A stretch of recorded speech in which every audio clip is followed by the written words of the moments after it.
Alright, me again. Yay. Really pleasant evening. Not that really far into the evening, really into the late afternoon, but anyway, it's, cooled down a bit and it's quite nice. Yeah, I'm still buggy as hell, but what the hell? Let the weevils wobble and they sometimes fall down. Anyway, yes. Okay, so to more context to this conversation about will, life strategy, appropriate psychology, what should you be? How should we be modifying each other? What should we suggest to each other? Is that what we're doing? Or I guess, how should we mold each other, affect each other, conform each other, coerce each other? Anyway, influence each other. Okay, let's say, what's the right influence? Now, some of these people, their argument is, we should influence people to be Nietzsche-esque. Let's be feudal. Let's just say we're in a DNA gladiator war. We can't do anything about it, and so let's just become monsters. Let's be the best monster we can be. Now, I'm going to argue, from the more modern Spockian Vulcan, from Vulcan, I'm going to argue from Vulcan, that no, let's be incredibly logical. Let's analyze this game we're playing and see if there's some way to fix it. And at minimum, let's make it better if we can't fix it. And at maximum, let's always keep in mind that the best solution might be to just turn the damn thing off. So yeah, let's rationally approach the problem. And let's recognize in that context, the premise of that context would be, as Vulcan had recognized, that suffering sucks. It's a value. It's a valuable thing. It's a precious thing. This sentience, and if you can't treat it with enough respect, if you can't conform the world to respect it, then you must eradicate it from the dangerous sea it's floating in. You must rescue it from its brutality. I'm using metaphors. I really didn't want to get into metaphor talk because I really want to make this distinction that the difference between me and Anaconabad is certainly the belief, my personal belief, that yes, there's nothing special about my existence. Living for my existence would be silly. My brain understands that I'm just a sentient organism, one of many billions and billions of mammals. And they all have a welfare that's valuable. They all have a capacity to have their limbs broken and smashed and crushed. They all have a capacity to have horrible, horrible feelings, sensations run through their consciousness. And it is the obligation of my brain to find mechanisms or ways to minimize the losses and maximize what we might call a gain, if there is such a thing. And again, it's in this context of understanding that the gains really are just obsessions, addictions, and that there really isn't any way to make a real gain in the universe because the universe doesn't need anything. So you can't satisfy a need, and without satisfying a need, hunger, you can't really do anything productive. It's just the way it is. But anyway, so the key point in this logic is that yes, I'm saying your first obligation is your utility, to maximize your impact on the billions of things outside of you, not to maximize your special treatment of the one thing that exists inside of you. The one maggot inside your head isn't more important than the millions of maggots outside of your head kind of idea. Okay, not that complicated, but extremely important. And it's almost like, this is the kind of thing we should be tattooed with. That you either get that concept that a human being's first obligation is to be minimally efficient. That is, they must take less suffering from the world than they produce in the world. They must. That's just the way they have to do that. They have to not make it a worse place for their existence. And if they don't satisfy that minimum condition, fuck them. They're so fucking broken. You can't squish them quick enough.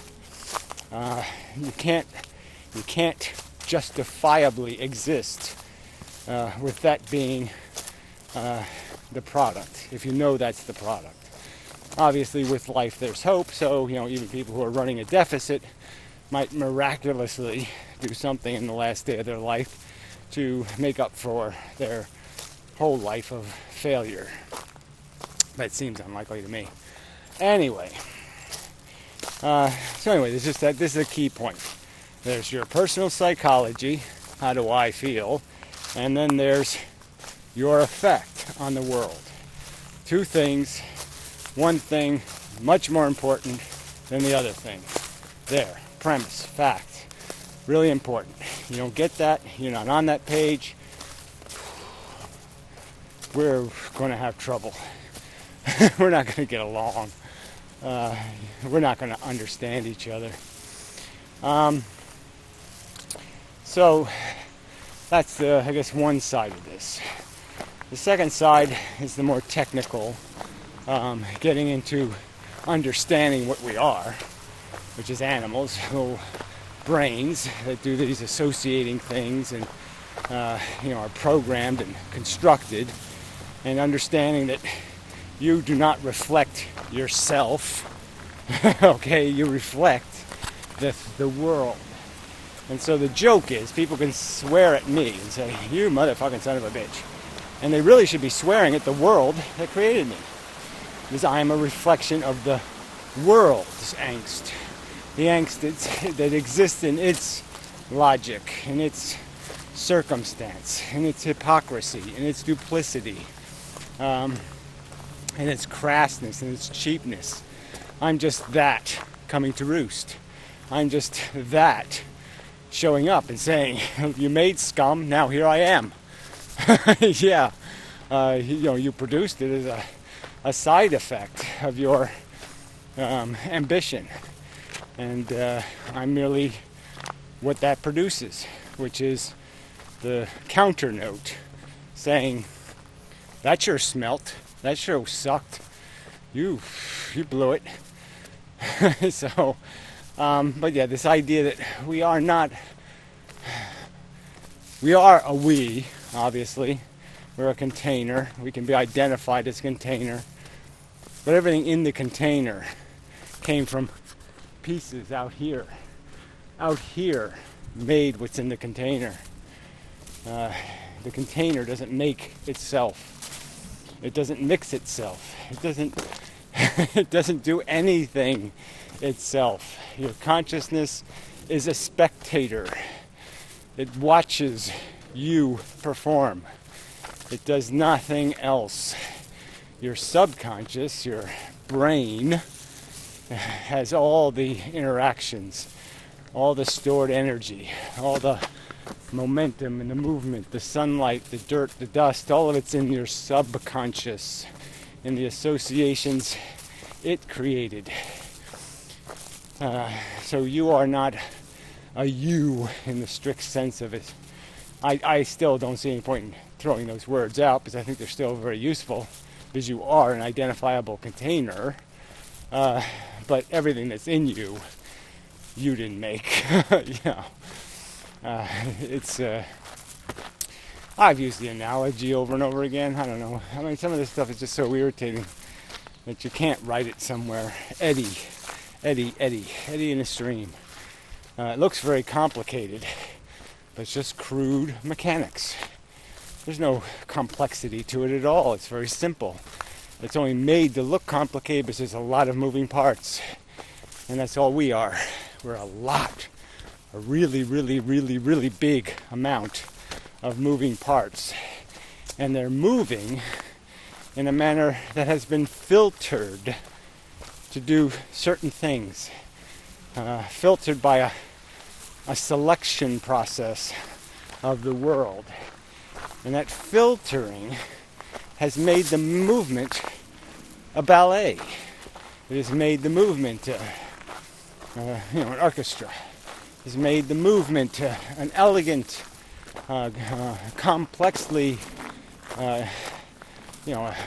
symmetrical. It follows rules, and it has a great deal of continuity with itself. It's a structure. It's not just chaos. It's been filtered not to be chaos. It's been filtered by standards, by circumstantial demands of performance. And one of the demands of the performance of our brain is to be a machine capable of giving us strategies to get through the world. And now that we're intelligent, as I stated earlier, our strategy doesn't have to be crude. And now our strategies can be just as elegant as our ballet. Our strategies, our goals, can be as elegant as, the crude sword manipulation we might use to cut an adversary's head off. It will become as elegant in our goals as we are now elegant in our gratification of them. And so that's the new dimension we've taken to go beyond the evolution. The memes are now in control. The ideas are in control. The ideas run the world. And yes, the biology is bending them and perverting them all the time, always compromising what we know to be better, always twisting by self-interest. But the ideas are there. The ideas are struggling and fighting. And the good ones are winning, slowly, too slowly, no doubt.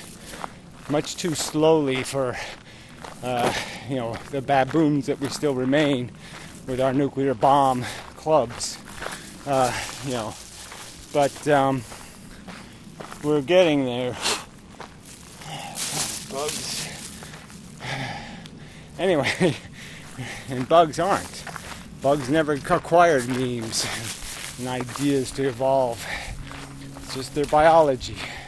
They're still in the old crude game. They're not playing this new game that we're playing. The new game of, meme evolution. Survival of the greatest idea. Survival of the most logical. Survival of the most efficient. Survival of the right word. Yeah. But anyway, again, so I sort of spoke about this in the other video, that there is this tendency to become cleaner, sharper, more accurate, but it's just a tendency. And I could almost argue that maybe 30 years ago we were cleaner in our conversation. The conversation has broken down, that memes are being perverted by too many special interests. The death tax, wordplay, perversion, fear-mongering, rebel versus terrorist nonsense, all of that crap. But anyway, the tendency is, this is the game we're playing now. The game is survival of memes. It's not as crude a force dictating the selection process is exist in the nature. It's like I said, more of a tendency, more of inexplicit rules that just just the innate function of the brain is to do logic, to create accurate maps of reality. It tends to want to do that. And as it's being made more clear by evidence, preponderance of evidence, fables and fairy tales and wishful thinkings and a lot of other nonsense is being eradicated as viable memes, viable explanations for what's taking place. And now theories have to meet a higher standard. So that's a positive progress, a linear increasing of intelligence. But we're still horribly vulnerable because the population controlling the memes of the young is a population of the crudest of baboons. The population controlling the mass media and the pop culture and the breeders are not the best of the meme players, but they're the worst of the meme players. They're the most illogical, the most undisciplined by principles of knowledge, the most illiterate on the subjects of chemistry and physics and biology. And that is the new threat, is that you control the maturation, you'll in many ways control the function. And that's not good. A ton of people in my pool. Fuck. Hopefully they'll all have to go take a piss or something. Anyway, till next time. Alright, might as well add on. So I'm here walking. I might as well do some talking. It really is quite pleasant if it wasn't for these damn flies. Figured out it's my hair that's doing it, the wet hair on the way home. That's attracting them. And it's just sort of annoying. So, I'm still kind of yeah, really can't quite get it's just so irritating. You go from one bad condition, then you get some kind of worse condition, and the other bad condition kind of goes away. Probably have the worst condition, and you start unworsing, and you end up with the old bad condition. And, well, whatever. I'm just kind of sick of being in a condition, that isn't, relatively comfortable in terms of physical health. I am, struggling with these ear problems or some other head problem, and it's just irritating. But anyway, that's not your problem. Worst one on my hand. So where was we? Yeah, where was we? We were talking about the universe right now. This segment of it was talking about this understanding thing and productivity and what inspires our brain, what creates our programming. And isn't that the neat thing about it? I mean, you're listening to this video, and I sort of have this power to, do something to your brain. Something very wonderful, maybe. Something very not wonderful. It's right here in my hand. You're listening.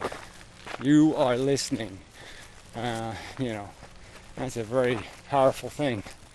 And I'm sort of squandering it right now because, that's sort of the other thing we've talked about in the context of this whole conversation is the sub-conversation about how to have a conversation, how to really do this meme thing. I'm combining the meme thing with the sports analogy and the idea of getting good performance out of our meme play, out of how we play with ideas, and how we can play a really good game, really good performance, and for the sake of society. And that's the funny thing is that this is so much more important. This meme play game has so much more power to do something in the world than all the greatest shots ever shot You could pile them up a zillion miles high and you wouldn't have anything of as much value as what can be spoken between people. Ideas, the power of them, the statements, really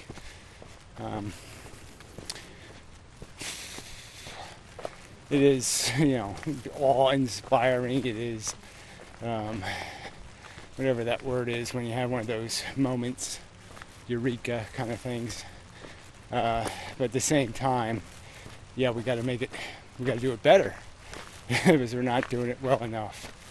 The performance isn't what it needs to be. We got to Shakespeare it. We got to give it real depth and real poignancy and real power of the words. So now we're back to Nietzsche again. And, in a way, Nietzsche was saying there's power in ideas. There's a power in a thought. I just think the foundation he was building that on was vacant. He had the right tools in the wrong garden, or the right tools for the wrong job, or whatever you want to say. They were good tools. He applied them badly. Because there's a real necessity for humans to elevate their performance, to do a lot better than we've done. And the thing that's going to get that to happen, first thing that has to happen, is they have to talk a better game. They don't even have to play a better game, but they first have to at least talk a better game. And, that's Nietzsche. What the hell was that sound? Bear snapping his lips or something? No food here. Anyway, tree with that bizarre cancer on it. That's the scariest motherfucking broken branch ever. Creepy voodoo or something. Anyway, just joking. It's always a lot of this, the wordplay is always so dangerous, because we don't have perfect language. Because, I realized in the last video I'm saying, how it's necessary one of the previous videos, that we need to panic. We need to care, is what I wanted to say. We need to be interested. I just use the word panic as a, placeholder for we need to get more urgent. And, because in the next video I'm basically arguing, panic is, a childish response, an immature response. You want to have, a disciplined urgency, a reasoned urgency, a thoughtful urgency. You want to walk quickly, not run, kind of thing. So anyway, the good of this conversation is, the depth of the conflict between myself and Anaconabad is that there is a lot of good conversation to mix in with this conflict. These ideas are important, and it gives me another excuse to re-emphasize what I consider to be important, and it also gives me the impetus to realize that I've got to do it better. I've got to say it better, because not only is some of it being clearly misunderstood, misinterpreted, but I'm providing too many opportunities for the convenience game playing. They used an adjective instead of an adverb kind of nonsense. Too many little imperfections for the people looking for excuses and ways to bail will seize upon. So, yeah, I think that's a nice little add-on. Yeah, quite appropriate to the purpose. I really am kind of swimming still. Not too good, but whatever. So, till who knows? To see who does what. See what pops up. What needs emergency, immediate response and whatnot.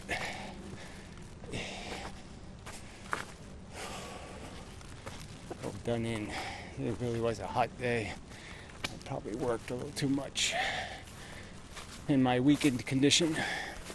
Anyway, till next time.